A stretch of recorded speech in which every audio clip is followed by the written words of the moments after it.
Buenas tardes, nuestro grupo está conformado por Steven Orjuela, Daniel Nieto y quien les habla, Julián Quitián.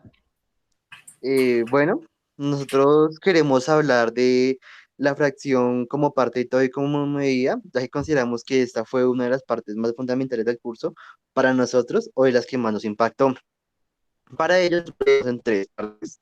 La primera son las dificultades que nosotros tuvimos durante el desarrollo de esta parte del curso, perdón, en donde nosotros nos pusimos a reflexionar que había sido lo que más se nos había dificultado, donde nosotros pudimos concluir que las representaciones gráficas se nos dificultaban, ya que nosotros no podíamos mantener una simetría en las mismas, además de que nosotros tampoco reconocíamos o olvidábamos el todo, lo que más adelante se nos iba a dificultar en una parte aritmética o del lenguaje natural, ya que nosotros no sabíamos qué era lo que estábamos operando muchas veces. Después de ello, nosotros nos remitimos al aprendizaje, que bueno, que quizás durante el proceso formativo nosotros pudimos comprender la importancia que tenía esta misma, la unidad o el todo dentro de la fracción y esto cómo nos podía ayudar a desarrollar nuestros trabajos. Además de que pudimos perfeccionar o bueno, o pulir lo que es nuestra representación gráfica, ya que gracias a que aprendimos la importancia de la simetría dentro de la parte todo, pues mejoramos bastante. Quizás la nueva experiencia que tuvimos con respecto a ello fue el hecho de poder no es una figura geométrica dividida un sinfín de veces, sino que tiene cosas más allá, como unas representaciones aritméticas o algo en lenguaje natural, lo que implica, lo que implica que esta misma llegue a ser más compleja de lo que pensamos. Entonces pusimos unos ejemplos de cuáles habían sido las actividades que más nos habían aportado, nos habían ayudado. Entonces, como podemos mostrar acá, los ejercicios de la fracción como medida, ya que gracias a ello pudimos comprender de que gracias a la fracción nosotros podemos calcular áreas cuadradas, podemos calcular lados. Y el otro, que es algo más sencillo, algo más común que la gente se enfrenta cuando ve fracciones, que es como el parte de todo. Entonces, pues, nosotros podemos hablar de un ejercicio de una pizza que es dividida por una serie de amigos. Creo que en un inicio a nosotros se nos hace algo bastante fácil o gracioso, pero a medida que fuimos avanzando, empezamos a comprender que esto tenía muchas más implicaciones. Ok, el proceso, ¿cuál es la necesidad de estudiar la fracción como parte de un todo? Para esto nos basamos en la primicia de que la comparación y partición de una unidad con la parte de un todo acompaña de forma natural los procesos de medida. Medida, en simples palabras, es comparar con otra unidad. Eh, Teniendo esto en cuenta, Prieto y González destacan que la conceptualización de la fracción como parte de todo sirve como base para la construcción de los conceptos de razón, proporción y probabilidad, destacando las relaciones del todo con la relación de la fracción. Y así establecer una conexión entre lo verbal, lo pictórico y lo simbólico.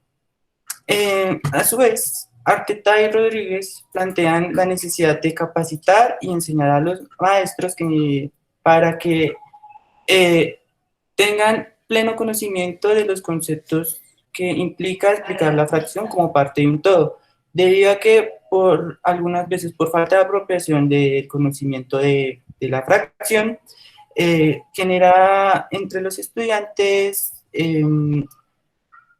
confusiones en este tema. Entonces, lo que plantean ellos es tener unos buenos conceptos, unas buenas bases, los maestros, para sí mismo poder enseñárselo a los estudiantes.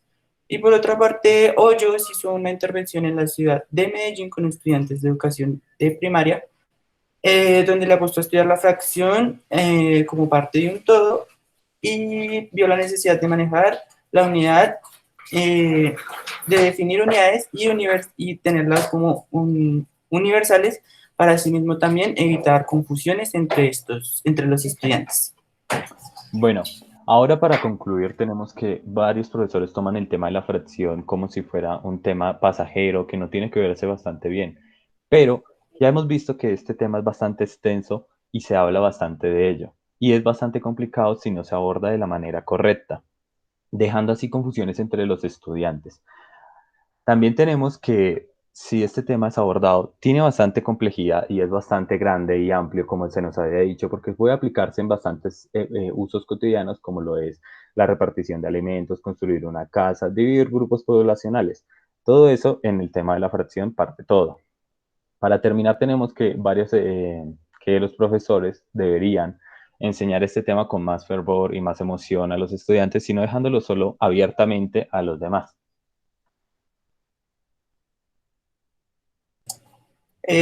Bueno, dado el ejercicio del segundo punto del taller, lo implementamos a 4 distintas personas que están todas en un distinto grado de escolaridad y tienen distintas edades.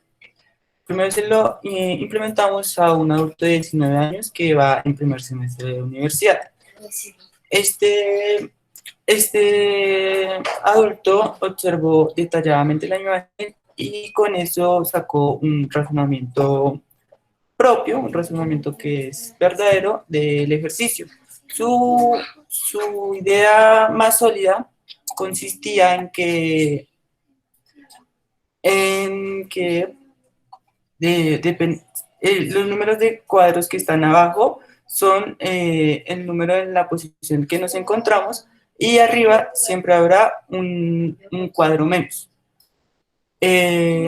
Con esto puedo resolver el ejercicio de forma natural, sí, natural, del lenguaje natural, más no en la parte aritmética. En esto sí se le complicó porque no sabía cómo pasar lo que decía que era cierto, era verdadero, a números, a implementarlo con números, con ecuaciones, con incógnitas. Otro sujeto de prueba que tuvimos es una niña de 9 años de edad que está cursando el grado cuarto. La niña, al no tener ninguna relación con lo algebraico todavía, ella solo se podía basar en operaciones básicas como son la multiplicación o la suma. Entonces, la forma que ella logró resolver ese ejercicio fue denotando que la posición va aumentando de dos en dos. Y un ejemplo que me llamó bastante la atención es en el punto donde tiene que hallar la posición del número 100. Entonces ella nos dice que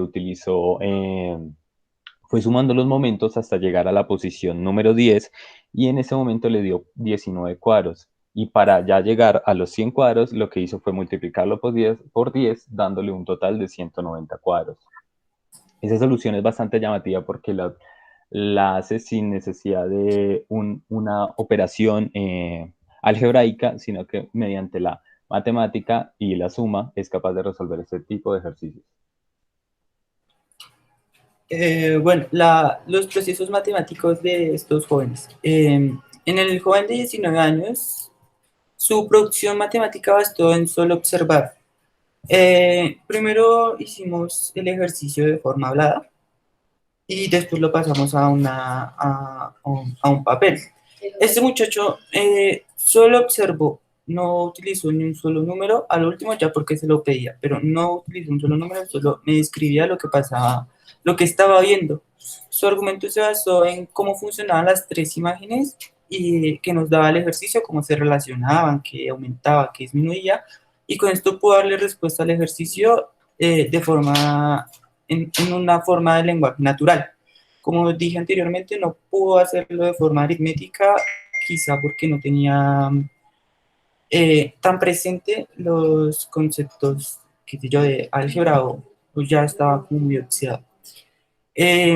La adolescente de 14 años, en el grado octavo, su producción matemática fue más basada en la parte de proporcionalidad, pues si bien su respuesta fue incorrecta, su razonamiento no era descabellado, o sea, pude entender su razonamiento, solo que estaba incorrecto.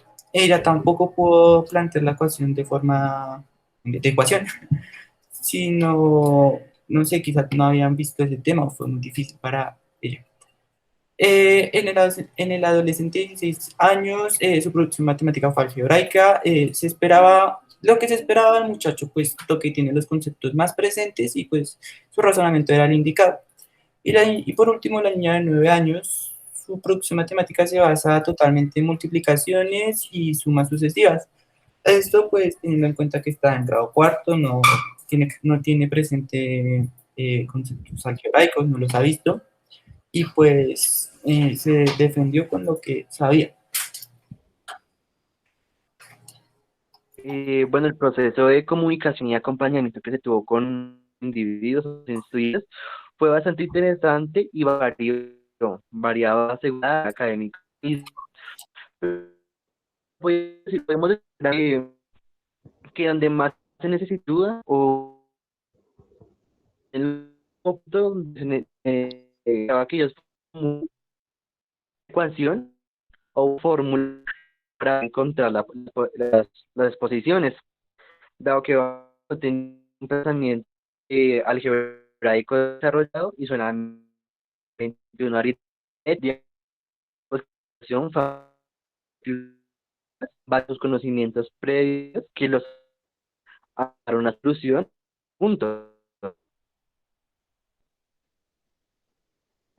Y bueno, para terminar, podemos notar que los estudiantes de mayor grado, ellos buscan una forma de resolver el proceso algebraicamente, o por lo menos lo intentan, dejando esto a la niña de 10 años que lo utilizó de otra forma. Entonces, entre más grados se tengan en la vida de estudio, es menos didáctica la forma de resolver este problema. En cambio, la niña de 10 años busca una forma más didáctica de la respuesta, utilizando la suma, la multiplicación. En cambio, los de otro grado utilizaron el álgebra elevando al cuadrado o simplemente buscando un patrón en la imagen en vez de utilizando los otros procesos. Aunque hay una forma que en todas se repitió, que fue en el primer punto, que era eligiendo la posición 4. Todos, sin excepción alguna, ellos hicieron la figura, denotando esto que es bastante importante la figura que se pueda visualizar para el estudiante, dando esto que pueda resolver los ejercicios posteriores. Y eso es todo. Gracias por escucharnos.